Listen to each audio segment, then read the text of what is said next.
سلام. الو. الو. سلام. سلام. آقا بهمن. مخلصم. سلامت باشید. آقا عذر میخوام، شما با صاحب این گوشی نسبتی دارید؟ جان بله. از دوستان هستن. چطور؟ ببخشید من این گوشی رو پیدا کردم. البته من نمیخوام ناراحتتون کنم، یه اتفاقی افتاده براش بنده خدا. این کجا؟ میدون توحید با موتور داشت میومد، از پشت یه ماشین شاسی بلند این گنده زد بهش.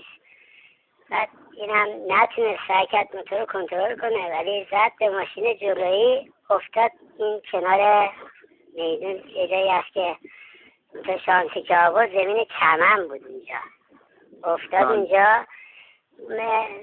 سرش کلا بود ولی سرش خود باز به جدول که کلا از سرش در اومد. یه مقدار البته بدحال بود، یه مقدار به هوش نبود. زنگ زدم آمبولانس اومد.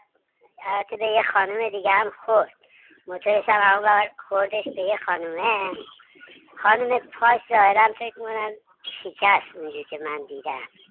جفتشونو بردن به حسرت بیمون، نمیدونم کدوم بیمارستان، اطلاع ندارم.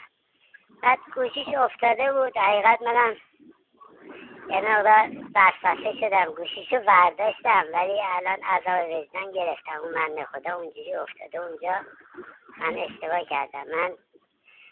من گوشی خیلی دوست دارم ولی بابام برام نمیخره، منم دیگه محسن دهنتو سرویس. بله محسن. بله محسن، اسمشون محسنه؟ الو. آقا علت این که من به شما زنگ زدم خونهشون گوشی رو بر نداشتن.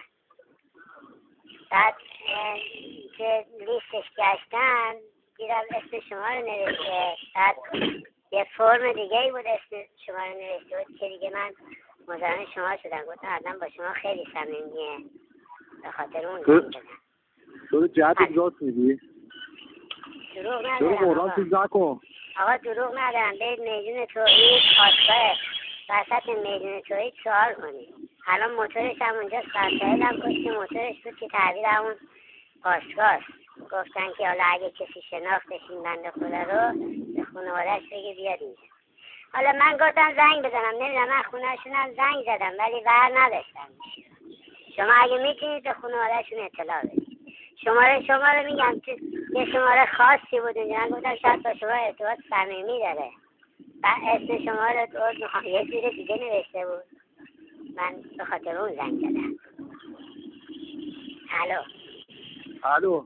من نمیخواستم ناراحتتون کنم. جون مادرت راست میگی؟ عزیز من دروغ ندارم بهت بگم. شما خونهش نمیشناسید؟ آدرس چیزی دارید ازش؟ آره دارم، خودم میرم در خونهشون الان. یه زنگی بزنید. نه میرم در خونهشون الان. ببخشید آقا، من گوشیشم دست منه. بعد اینکه حالش خوب شد بگید به من یه زنگ بزنه، من گوشیشو ببرم بهش بدم. باشه خودم میرم در خونهشون. مجدگونی هم اگه به ما داد که ممنون میشم دیگه. باشه داداش، خدا کنه خوب شه انشالله. من خودم الان میرم دوچرخه من خیلی دوست دارم، اگه یه دوچرخه برام بخره ممنون میشم. باشه برات میخرم. آره دست درد نکنه. معلومه شما آدم خوبی هستی، دست درد نکنه. باشه من الان میرم در خونهشون. باشه الان میرم در خونهشون.